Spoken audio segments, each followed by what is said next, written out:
Hello, good morning. It's Carolyn here from Retail NZ. I just thought I'd do a quick update for everyone on the announcements made on Friday when new Prime Minister Christopher Luxton announced the coalition agreements and the key priorities for the government moving forward. What we do know is that Winston Peters will be the Deputy Prime Minister for the first 18 months, and the second 18 months, David Seymour from the 31st of May 2025 will be the Deputy Prime Minister. And Nicola Willis, unsurprisingly, has been confirmed as the Minister of Finance. With any coalition agreement, there's always compromise, and the parties have compromised to reach the coalition, but feel that they've made good grounds on how to move forward on agreed material. So here are some of the key things that they talked about on Friday.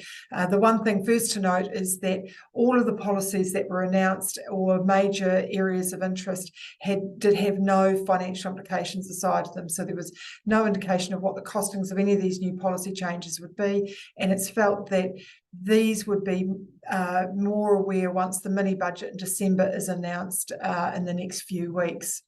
The strong indications came from Prime Minister Luxton that there would be a spending reprioritisation by the new government. They'd be very disciplined in how they spent taxpayer money. There would be more reliable infrastructure and a new agency established to remove red tape. There's been a commitment to train no fewer than 500 new police in the next 2 years.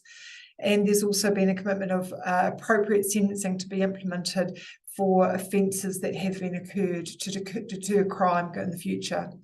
There's also going to be a rewriting of the Arms Act in the first 100 days to protect public safety. And they've also signalled a reversal of the reduction of retail outlets around the smoke-free legislation for cigarettes and changes to the vaping regulation. So they're now removed as well. The tax cuts that National campaigned on will be implemented from 1 July next year. There's going to be a new ministerial portfolio for regulation with the aim of ensuring that regulatory decisions are based on principles of good lawmaking and economic efficiencies. Additional savings in public sector spending will be achieved by non-essential back office reductions across the whole of government. The Reserve Bank priorities will be amended to remove the dual mandate they currently have, leaving a sole focus on price stability. At present, with inflation above the target and employment above a sustainable level, economists are indicating that the change is not likely to have a material impact on the setting of monetary policy in the near future. Employment law, it's been agreed that the fair pay regime will be repealed by the end of this year, that's the end of 2023, and that 90-day trials will be expanded to apply to all businesses.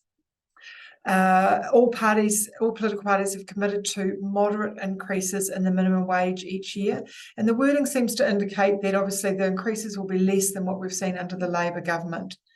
Spending will be stopped on proposed regional projects such as the Auckland Light Rail and Let's Get Wellington Moving. What this means for work that's currently underway or being already contracted, we're unsure, but we'll update you as soon as we hear. Parliament is going to be sitting on the 5th of December and likely under urgency, and will be able to pass a number of key policy areas in the first 100-day plan. And indications are that government will continue to sit right up until Christmas and only have a short holiday break compared to what they normally would. Hope this has been of use. There's further information included in Talking Shop and on our website for more detailed information around the key ministerial portfolios and what the implications are for Retail NZ. Thank you very much for your time. Ka kite anō. Bye for now.